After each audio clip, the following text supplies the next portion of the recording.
Today, I'm going to be showing you the social calendar agent that literally saves me 20 hours every week. It's a super powerful automation that drafts a social calendar based upon what's working in your niche. It's then going to write you social post captions, and finally, it's going to prepare creative for you. It's going to load that all up into an Airtable so it's ready for you to approve and ready to post. Honestly, this is one of my favorite automations. It's one of the best ones that I think I've ever built. So I'm very excited to be sharing it with you today. And this automation is so versatile, right, guys? It can be used whether you're a personal brand, a local business, an e-com business. It doesn't really matter. It can be adapted to anything. And unlike most manual social media calendars, it doesn't take a long time. And it's also data backed. So you know you're not only going to increase the quantity of good content that you can push out there, but you're also going to increase the quality. So let's take a look at what the agent outputs. So guys, this is where all of the outputs come, and as you can see, we've got some really nice copy in here, and we've also got images that are selected from our image bank, and they're not randomly selected, right? We're analyzing each image and then we're deciding which one fits the social post copy the best, and that's why they've been picked. So here you can see tag your race crew, time to unleash epic battles on the track, who's ready to taste victory. Obviously with that taste victory, and then we've got people drinking, it's a crew. This is exactly what we're looking for, so this is perfect. And you might see here that on content type we've got ones that say real, graphic, all those kind of things. Guys, that is because we have a more advanced version of this social calendar agent dropping in the next few weeks that also includes graphics and reels automatically edited for the post, so keep an eye out for that. But as you can see, we've got some really nice ones in there, and if I refresh this, we should have some more down here at the bottom. There you go. So we've got this really nice Christmas party one here. Yeah, this is exactly what we're looking for. And guys, sometimes you will get little errors like this based on my research, all this kind of stuff. This, we just need to adapt the prompt slightly, but it's not a big deal at all. And also as well, guys, another nice feature is that when these images have been used once, they get filtered into a used folder, so they're not used again. But obviously you can go in manually and drag them out, or you can set them to be moved back after a certain period of time, say 60 days. And that is actually what I would recommend doing. So let's take a look at how this works together. So we've got a manual execution here, but actually when we build it out for clients or other businesses, we connect a chatbot on the front end so they can make requests in a really convenient way. When that data comes into this social calendar agent, this is the immediate prompt that we have. So we've got the role, the goal, the context, the calendar requirements. So this is the date range, how often they want to post, and what types of content they want to use. So if they don't want to use reels, we could strip this out. Then we've got the specific requests. So what have they specified that they want within that monthly period? And then we've got a content distribution. So this is essentially value being anything that educates or entertains. We're not asking for anything. We're just trying to give value to them without getting anything in return. Then we've got engagement content. This is anything where we want them to take an action, like tag someone in the comments or engage in some way. Then we've got promotional content, which is a direct ask for a sale. And this split is pretty good for Instagram. I mean, if you go any higher on this promotional stuff, you're just going to be shouting into the void. So you've got to actually create some kind of positive sentiment before you try and sell to people. Next up, we've got the instructions, and this is just like the process that we want the agent to go through when it's producing this calendar. So it's going to search its knowledge base for specific post concept formats. Then it's going to select concepts that align with the specific requests. And then eventually we're going to get to the point where we're going to use the actual concept names from the framework. So it's really easy for the copywriting agent to find what concept it's trying to align to. Then we've got loads of bits here about the specific output. We've got this JSON format, but I'll show you that in a little bit more detail shortly. Okay, so let's have a look at the tools that are connected. So here we're using OpenRouter, but we are using Claude Sonnet 4 through that. And I would recommend that because Claude's got a really good sort of context window, and it's really good at holding on to multiple strands of information. So that's why we love Claude Sonnet 4. Then we've got a Pinecone database, and now this is a vector store. This is where we can store information that agent can access that is specific to the business that we've built this for. So it's a really important step, and actually like a lot of the success of this system depends on how good your database is. So the setup's really simple. It's just going to retrieve documents. We've got a description there, and then we've specified the Pinecone index that we're looking at. When we come a little bit lower here, we've got the embeddings, and this is just text embeddings 3 large because there's a lot of information that it needs to go through, and we need to make sure that it gets it right. In terms of the documents that we've got in there, we've got this, which is our social post concepts. Now, the way that we produce this document is we head across to Appify and we scrape up to 5 competitors' Instagram profiles, 5 competitors that are doing really well in our niche. From that, we run a prompt through either ChatGPT or Claude to produce a document like this. And guys, if you want to know how to produce this document in like 2 minutes, then you need to head across to our community, so you can join it using the link in the description. And there you're going to have a full guide on how to set up one of these post concepts document. On top of that, we've got a knowledge base. So this is information about the business. This is all the things that the AI or LLM needs to know about who we are writing the social post for. And this just makes sure things are accurate, like pricing and what's available, and covers some key FAQs. Then finally, we've got one of 3 messaging guidelines. So this is our macro messaging guidelines. And this is just describing precisely to the LLM how it needs to communicate. And we've actually got 3 of these, right? So we've got 3 different styles that deal with different aspects of tone of voice. And you can see here, they're quite comprehensive documents, but again, they're very easy to produce. And we've got videos inside the free community that will show you how to do this. So let's head back across to the workflow now. And I told you that we actually specify the data that we want to receive out in JSON format. So we have this expression here, and this is how it looks. So we've got concept, pillar, content type, date, time for the first post, then the same for the second post, third post, and so on. So we're being really clear about what we want back. Over here, we've got a split out node, and this is just going to split all of these posts into individual items. And the reason that we're going to do that is because we want to loop them through individually. We don't want to run all 16 posts through the copywriting agent at the same time, because we're just going to get issues. There's too much data to keep track of there. And actually, sometimes you can overload your API allowances or limits, especially if you've set up your API key recently and you're using something like Claude. So we loop over these items instead, and we've got this entire loop here that processes a single post. So let's have a look at what each part of this chain is doing, starting with the copywriting agent. And you've probably guessed it from the name, but this is what's responsible for writing the caption for the post. So here we've got a role, again, we've got a process. We're going to identify that specific post concept so it really understands what is the post that I'm writing here. And then we're going to follow that concept structure and style exactly. And finally, we're going to write that social post caption for the concept.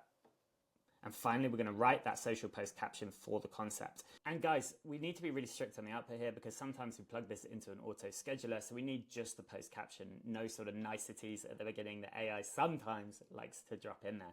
Then we've got critical formatting rules. This again is just making sure that we've got the right output for what we're trying to do, which is schedule social posts. And then again, we're reiterating this with a goal. We're giving it copy requirements, and then we're giving it the input, which here is the concept, the content pillar, the content type, and when it needs to be scheduled. And then finally, we've got one more reiteration of the output format at the bottom. So if we close that and come back to the canvas here, we can see as well, again, we're connected to the same Pinecone database. And this is because we want the same information to be accessible by this agent as we had by the initial calendar agent. Once this here has written the copy, so here we can see actually, look, it hasn't done it quite right here. So let's execute this step again and see what we get back. Okay, guys, and there we go. You can see this is the sort of copy output. So August loading, who's ready to unleash the ultimate racing thrill this month? Nice, short, concise, exactly what we're looking for. Once we've got that copy written, now we're going to move into selecting the creative. And guys, we're going to talk about how to improve this agent shortly, but this is the point where we would start to make changes. So remember, between these 2 nodes, we're going to talk about this in a little bit. We're going to talk about this space here a little bit later. So next up, we've got a Google Drive node, and this is going to allow us to search a folder and return a list of images. Now, this is the folder, and as you can see, all of these images have really detailed titles that tell us exactly what is going on in the image. And that's going to enable the LLM over here, this image selector agent, to pick the most relevant agent for the social post. You might be wondering, that looks like it's going to take a long time. Is there a quicker way of doing it? Well, luckily there is. So let me just save that.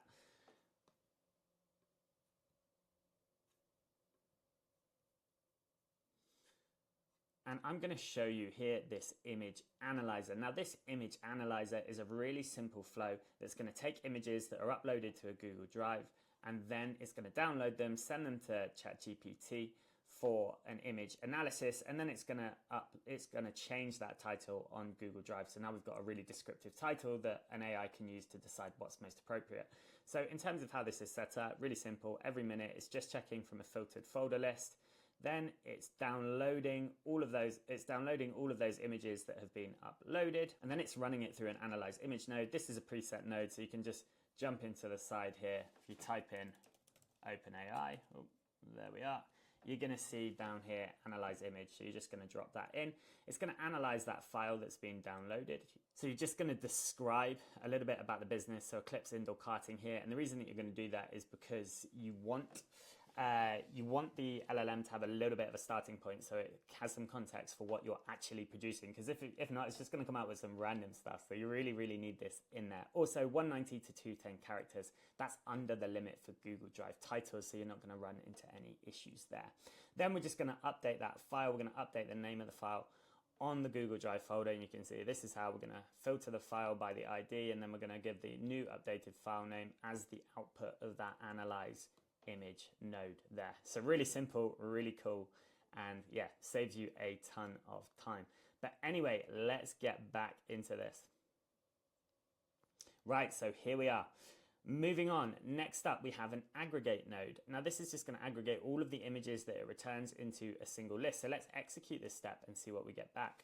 Okay guys, and there we go. You can see here we've got a full list of all of those images with nice descriptive titles. Once we've aggregated that, we can then send that into our image selector agent. And as per all of these nodes, we're using Claude Sonnet 4 again through OpenRouter. Right, if we come up here, let's have a look at the prompt we're using here. So please select an image that goes best for the following social media post. Then we give it the concept and we give it the copy. We say, please use this list of images and make sure the image is relevant for the post. Now over here, we've had to stringify this data to make sure it pulls through properly and not as objects. But as you can see, this is how it's going to push through. So we've got the concept here, we've got the copy, all the way down to here, and then it's going to pick an image that it thinks is best from this huge long list here. We've also put at the bottom, you're selecting these images for Eclipse indoor karting, again just to give it a little bit more context as to what it's doing. And again, we do have a structured output parser on this. So here we're looking just for the ID and the title here, which is the description. So we're just going to pull across that ID and that name, because that's all we need for the next step. So next up, we've got this Airtable node. And just to remind you, these are the headers that we've got here. We've got concept, pillar, content type, copy, post date. Oh, just to remind you guys, these are the headers we've got here: the concept, the pillar, the content type, the copy, the post date, the creative, and whether or not this has been approved. So these are the fields that we need to map from all of the data that we're producing. So if we come across to this module here, you'll see we've just created. As you can see here, we're choosing the record resource, the operation is create, the base we've selected is the one that we're using, the table is obviously table 1, and then we're mapping each column manually. We've got the concept, the pillar, the content type, the copy, the post date, and the creative. The only tricky one here is the creative, because as you see, you need to list it as an array, and you need to include not only the download link, right? So we're using this fixed download link and putting the ID in here, but you also need to use the file name. So that bit can be a little bit tricky. It's probably the hardest part of this. And honestly, guys, like when we first set this up and we set it up for a second client, we're like, why is it not working? Why can't we see the images in the Airtable? And it's because in the images folder that we had on Google Drive, it wasn't publicly available. So that was causing us a ton of issues. So make sure in Google Drive, your images folder is publicly available so you don't run into the same problem. So once that's done, that's going to pull everything through. So here we've got obviously the concept, we've got the pillar, we've got the content type, the copy, and the post date, and the creative, and it's going to map those automatically to those Airtable columns. In terms of the Airtable columns, I will just quickly drop in here, and as you can see, this is just, and as you can see here, this is a long text field, short text field, short text field, long text field, date and time, attachment, and checkbox. So just if you want to set this up on your own, we will give you a link so you can clone this, but if not, those are the headers that you're going to need. Let's head back here. So now we've updated Airtable, so the post has been added. Remember, this is going one post at a time, so it's going to complete this whole loop for one post before it moves on to the next one. Finally, on Google Drive, this is the last part of this module, or this sort of flow in this loop. And here we're going to take the file ID, and then we're going to move it from the parent drive that it's in into the used folder. So over here in images, as you can see, we've got a used folder, and here are the images that we've already used. So it's going to move it straight into there. So there we are, guys. That completes the loop. Once it's finished, it's going to keep going around for the next post and the next post and the next post.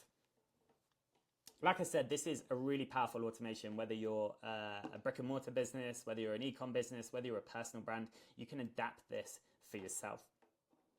I'd say the thing that's most important is getting this key document right here, which is the social post concepts. So remember, you want to go into Apify, you want to scrape competitors that are doing what you want to do really, really well.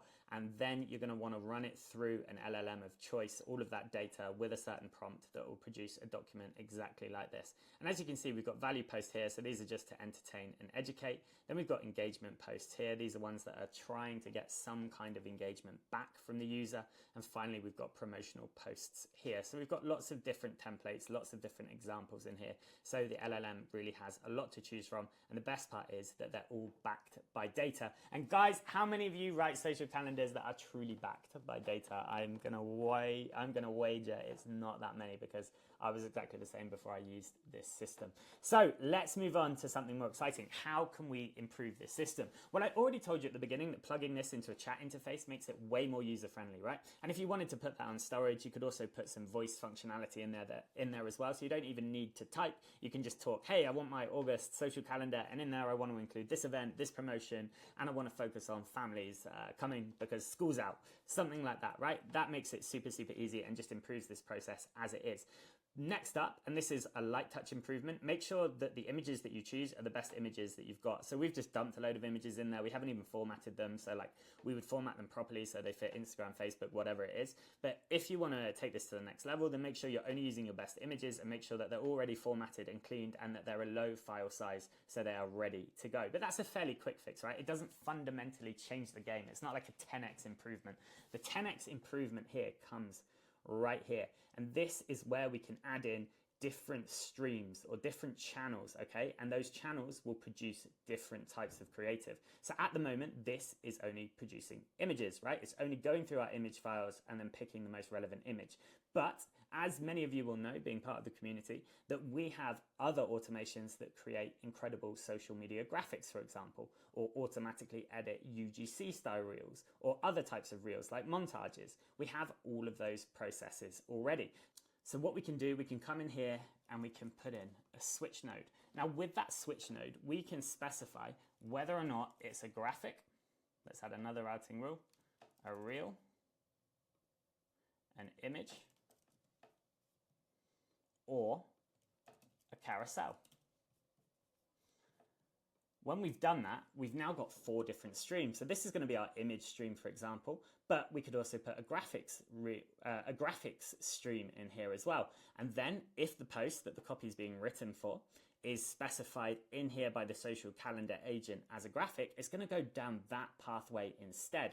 Everything's going to be pretty much the same after these first 3 here. So we're going to ignore this. Instead, we're going to go straight to an OpenAI module that's going to send it to the GPT-1 model to create the graphic, and then it's going to update Airtable just as it does here, and then maybe we'll save that content in Google Drive. Next up, we could add Reels. So we've got creator-made templates, right, guys, that work in a very similar way, that search Google Drive for your best raw videos that fit, and then create a video template for you from that. So we could put that in as well. And finally, we could also do the same thing with carousels. So we've got carousel templates on Creator-Mate as well. And then we could specify here the copy. So we've got this copywriter for the caption. We put a second copywriter in here for the carousel text. And then we put a Creator-Mate template for that text to be updated and the images to be updated. And then we'd have carousels too. So suddenly we turned it into an incredibly powerful system. And if that sounds exciting, guys, please do join the free community. Or if you want advanced access, if you want to get there quicker, if you want to see it as soon as it's ready to release and get support on building and implementing it, then check out our paid community as well, because that's where you're going to get the highest level of support and you get our systems before anyone else. Right then, guys, that's it for today. So I'm going to close this video by saying, if you're passionate about marketing, if you're passionate about building AI systems or automations to make your marketing better or more efficient or save you time, then I definitely recommend checking out our free community in the comments below. Inside that community, you'll find an AI marketing mastery course that's going to take you from 0 to hero in a very short period of time. So guys, I'd love to see you inside there. Thank you for sticking with me on this video, and I hope you found it useful and you see how powerful this is. Thank you and take care.